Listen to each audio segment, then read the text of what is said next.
बंदी संजय अपना नाम बदलकर बोगस संजय रख लो। संजय फर्जी बातें कहने के आदी हो गए हैं। ब्रह्मोत्सव के 7 दिनों में 1 मिनट भी आने जाने का समय नहीं मिलता था। अगर बीआरएस नेता जमीन हड़पने के आरोप में जेल जा रहे हैं तो वो क्यों नहीं बोल सकते। शहर कांग्रेस अध्यक्ष कोमती रेड्डी नरेंद्र रेड्डी ने सुझाव दिया कि बंदी संजय कुमार को भगवान का चित्रण करके फर्जी शब्द बनाने की आदत है, जैसे कि वो भगवान से बात कर रहे हों और उनका उल्लेख कर रहे हों। इसलिए बेहतर होगा कि वो अपना नाम बदलकर फर्जी संजय कुमार रख लें। एक प्रेस कॉन्फ्रेंस में शहर कांग्रेस कार्यालय में आयोजित कार्यक्रम में उन्होंने कहा कि मंत्री पूनम प्रभाकर अक्षंतला में राम का जन्म कहाँ हुआ था, इसकी बात कर रहे हैं। ऐसे शब्द गढ़ने वाले बंदी संजय कुमार ने चेतावनी दी कि अगर वो ये साबित नहीं कर सकते हैं कि वो मंत्री हैं तो उन्हें तुरंत माफी मांगनी चाहिए, अन्यथा उन्हें माफी मांगनी चाहिए। कोई शांति नहीं होगी। हम सभी ने राम की कुल्हाड़ी ली और घरों पर राम की तस्वीर वाला झंडा लगाया, लेकिन बंदी संजय कुमार, जिन्होंने अर्बन बैंक के निदेशक के रूप में अपना राजनीतिक करियर शुरू किया, स्वयंभू श्री लक्ष्मी पद्मवती श्री वेंकटेश्वर स्वामी सप्तम के साथ उस बैंक के बगल में है। नरेंद्र रेड्डी ने कहा कि अगर वार्षिक ब्रह्मोत्सव पूरी भव्यता के साथ 7 दिनों तक आयोजित किया जाता है तो आप वो भक्त हैं जो एक भी दिन आकर दर्शन करने से नहीं चूकते। नरेंद्र रेड्डी ने कहा, ये राजनीतिक तलाश करने के लिए नहीं है, भगवान के नाम पर लाभ, लेकिन भगवान के प्रति समर्पण दिखाने के लिए है। उन्होंने पूछा कि अगर बीआरएस नगर सेवक और नगर सेवकों के पति जमीन हड़पने के मामले में गिरफ्तार किए जाते हैं तो वो क्यों नहीं बोल सकते। करीमनगर में कितने हैं।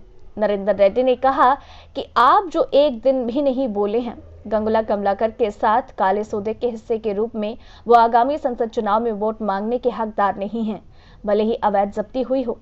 मेकला कनुकया, अस्तापुरम रमेश, मुक्का भास्कर, मम्मीदी सत्यनारायण रेड्डी, मोहम्मद मगिया, बशीर, कीर्ति अन्य शामिल रहे। तेलंगाना करीमनगर, नवभारत समाचार से कैमरामैन समत के साथ नवीन की रिपोर्ट।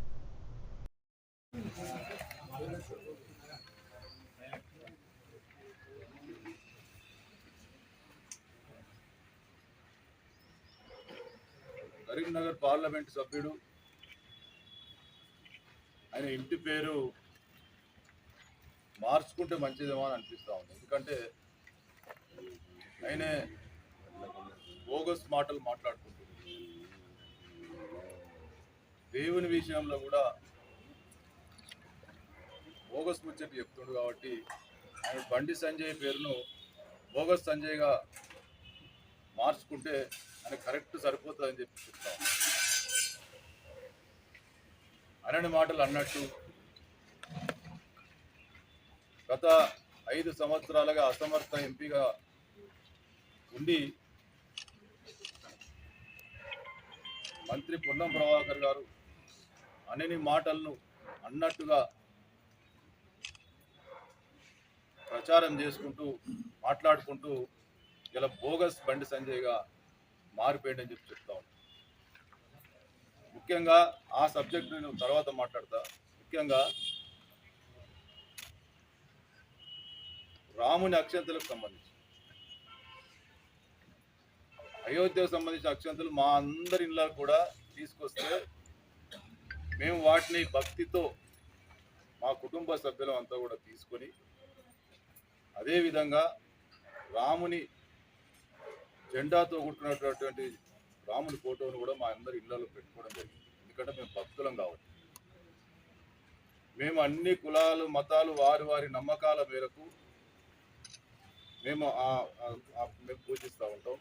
తప్పకుండా రాముణ్ణి కూడా మేము ఎంతో భక్తితో పూజిస్తాం. మా అందరి ఇళ్ళలో కూడా అక్షింతలు వచ్చినాయి, మా అందరి ఇళ్ళలో దేవుని పటాలు వచ్చినాయి. మేము రోజు కూడా అందరి దేవుళ్ళతో పాటు రాముని కూడా పూజిస్తాం. కానీ నువ్వు కరీంనగర్లో పుట్టి పెరిగినావు, నేను కరీంనగర్లో నేను చెప్పుకుంటావు. కరీంనగర్ పార్లమెంట్ సభ్యుని ఒక్కడు అంటే కరీంనగర్ పార్లమెంట్, కరీంనగర్ కార్పొరేటర్ కంచున్నావు. నువ్వు తిరిగినటువంటి ఈ కరీంనగర్ ప్రాంతంలో అక్కడనే అర్బన్ బ్యాంక్ డైరెక్టర్గా నీకు రాజకీయం ప్రారంభమైనటువంటి అర్బన్ బ్యాంక్ పక్కకే ఉన్నటువంటి స్వయంభూ లక్ష్మీ సమేత వెంకటేశ్వర స్వామి బ్రహ్మోత్సవాలు, సప్తమి బ్రహ్మోత్సవాలు అంటే 7 కొండల వారికి అది సప్తమి అనేది చాలా శ్రేష్టంగా చూస్తాం. సప్తమి బ్రహ్మోత్సవాలు అంగరంగ వైభవంగా 7 రోజులు జరిగితే నువ్వు కరీంనగర్లో ఉండి దేవుణ్ణి దర్శించుకోలేనటువంటి వ్యక్తివి, నువ్వు భక్తులు ఎట్లయితావో అంటావు. మంత్రి గారు స్వయంగా 10 రోజుల ముందే ఈ బ్రహ్మోత్సవాలు రాజకీయాలకు అతీతంగా ఆ ఫౌండర్ ట్రస్టులకు సంబంధించి వారి ఆధ్వర్యంలోనే బ్రహ్మోత్సవాలు జరుగుతాయి. దీనిలో అందరూ కూడా పార్టిసిపేట్ అయ్యి బ్రహ్మాండంగా బ్రహ్మోత్సవాలు జరుపుదాం వెంకటేశ్వర స్వామి అని చెప్పి దానికి స్థానిక ఎంపీ, ఎమ్మెల్యే ఆహ్వానితులే రావాలని చెప్పి కూడా ఆహ్వానించడం జరిగింది. అయినప్పటికీ కూడా 7 రోజులు కరీంనగర్లో అంగరంగ వైభవంగా జరిగిన బ్రహ్మోత్సవాల్లో ఎందుకు పాల్గొనలేదు? నీకు మాట్లాడే నైతిక హక్కు ఉందా అని అడుగుతా ఉన్నాం. నీ దొంగ భక్తిని నువ్వు రాజకీయంగా పబ్బం గడుపుకోవడానికి వాడుకుంటా అంటే ఎవడు చూస్తూ ఊరుకోవడానికి చెప్పి హెచ్చరిస్తాను. 7 రోజులలో నీకు 7 నిమిషాలు కూడా నీకు వీలు కాలేదా దేవుని దర్శనం చేసుకోవడానికి? కరీంనగర్ పురవీధుల్లో బ్రహ్మాండమైన శోభాయాత్ర జరిగింది. ఎందుకు ఎక్కడో ఒక చౌరస్తాలో వచ్చి దండం పెట్టుకొని ఉంటుంది? ఎట్లా నువ్వు భక్తుని అవుతావు అని అడుగుతా ఉన్నావు. కేవలం రాజకీయ పబ్బం గడుపుకోవడానికే నీ భక్తిని చాటుకుంటా అంటే అది ఎంతవరకు సమంజసం అంటున్నావు? దేవుని పుట్టుక గురించి తల్లికి ముడిపెట్టి తల్లికి స్థానిక ఎమ్మెల్యే అని మాట్లాడినావు. అక్కడ స్థానిక ఎమ్మెల్యే ఎవరు? అక్కడ మంత్రి పొన్నం ప్రభాకర్ గారు. తనతో దృష్టి పెట్టి తన గురించి మాట్లాడుకుంటూ ఈ తల్లి పుట్టుక మీకు నర్సులకు చెప్తాక తెలియదు, దేవుని పుట్టుక తెలియనప్పుడు తల్లి పుట్టుక ఎట్లా మీకే పుట్టిన గ్యారెంటీ, ఇట్లాంటి మాటలు మాట్లాడి ఈరోజు దేవునికి మనకు సంబంధించినటువంటి ఇవన్నీ ముడిపెట్టి అవమానపరిచే విధంగా దేవునితో పాటు తల్లులు కూడా ఇటువంటి పద్ధతి మంచిది కాదు అని చెప్తాం. పొన్నం ప్రభాకర్ గారు స్పష్టంగా చెప్పిండ్రు, నేను మాట్లాడినట్టు కనుక రుజువు చేస్తే నేను సజీవ దానానికి సిద్ధమని చెప్పి. ఎందుకు దాని మీద మాట్లాడతలేవు? నువ్వు తప్పు మాట్లాడి తప్పు ఆరోపణలు చేసినందుకు దానికి నువ్వు ఏం శిక్ష అనుభవిస్తావు అని చెప్పి అడుగుతా ఉన్నావు. నీ ఇష్టమేనా? ఎట్లా వాడితే అట్లా అనని అన్నట్టు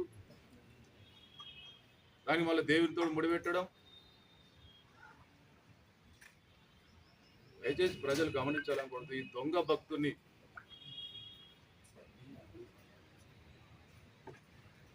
ప్రజలు విశ్వసించద్దు. ఈ దొంగ భక్తుడు కరీంనగర్లో దాదాపు కొన్ని లక్షల మంది వచ్చి దర్శనం చేసుకుంటారు బ్రహ్మోత్సవాలు. వాళ్ళు నిజమైన భక్తులు. వీలుగాని వాళ్ళు కూడా కనీసం ప్రసాదం తీసుకున్న వాళ్ళు నిజమైన భక్తులు. కానీ 1 నిమిషం కూడా నువ్వు దేవుని దర్శనం, అఖిలాండ కోటి బ్రహ్మాండ నాయకుని దర్శనం చేసుకోలేదు. నువ్వు ఎట్లా భక్తులు అవుతావు అని అడుగుతావు.